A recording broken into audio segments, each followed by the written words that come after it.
Today is day 7 of the Melody Farris trial. Melody Farris is on trial for the murder of her husband, Gary Farris. He was found in a burn pile, burned beyond recognition.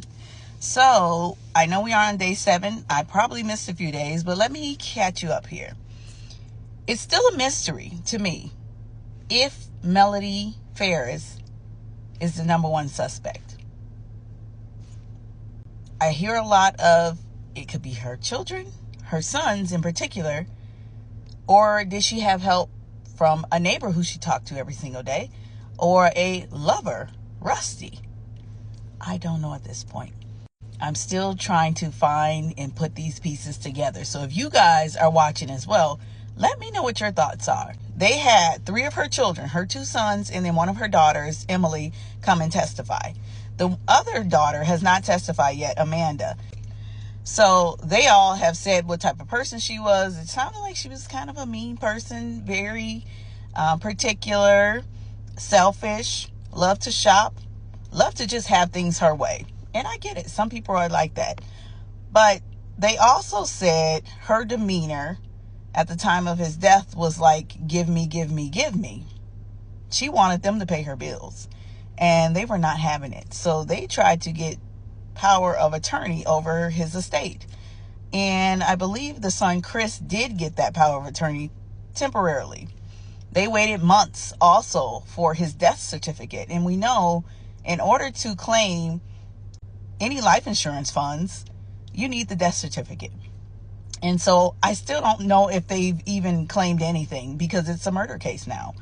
And they did have a DNA specialist come up.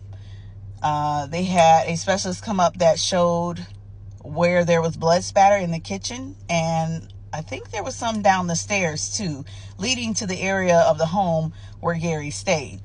DNA specialist said that there was a spot on a shirt that was consistent with DNA from Melody. Her son, Scott, who lived on the farm, also testified that when they were looking for his father, they have trail cameras. Why did Scott take this trail camera, review it, said he didn't see anything consistent with his father being on this trail cam, and he deleted the data, as he has in the past deleted data to free up space on the card? I find that suspicious because of the fact that you know he's missing. Why would you delete data that could be helpful or that could tell the story? Because we still don't know what happened. One of them testified that he was at the burn pile trying to get things ready so that he can start this fire. And somebody said in the chat that maybe he was at the burn pile, caught off guard, shot in the chest, and then fell into that pile. Could have very well happened. So the coroner did say that the manner of death was a gunshot wound to the torso because that's all they had to go on.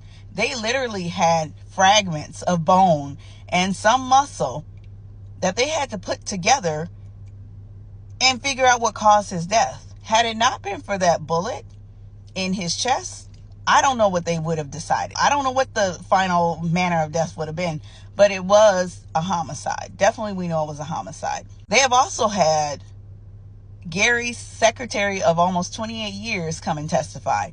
He did have a small little affair with her. She said it wasn't an affair, and she said they never had intercourse, which I find that hard to believe because she had some inconsistent statements as well that she put out there, and she denied that they had intercourse, but they were in a hotel, or he brought her back to her hotel room. I find that hard to believe because she confided in him when she was going through a divorce. And they also had Ted, who was the first man, or alleged first man, that Melody had an affair with. So Ted was married to Gary's sister. Yet that is Melody's sister-in-law, yet she had an affair for 3 to 4 years with her husband's sister's husband. I hope you got that. Basically, her sister-in-law's husband was sleeping with Melody. And they had this affair go on for 3 to 4 years. Her kids also testified at that point in time, she left the home for a period of time. And that's time where they were sad that their parents were breaking apart. But it sounds to me towards the end of this, before Gary's death, that they lived separate lives. They were on separate areas of the home, and they were doing whatever they wanted with other people. So it was an open marriage, in my opinion. I'm still trying to figure out, is she 100% guilty? Is there some reasonable doubt? It sounds like the defense is planting reasonable doubt, because we don't have evidence that she actually used that firearm and actually put him in the fire. We don't have any of that data. There are no cameras. And for an expensive home and beautiful home like they had, why aren't there cameras outside of that home? Not just trail cameras, but cameras on the home. We're going to continue on. Let me know what your thoughts are on this case.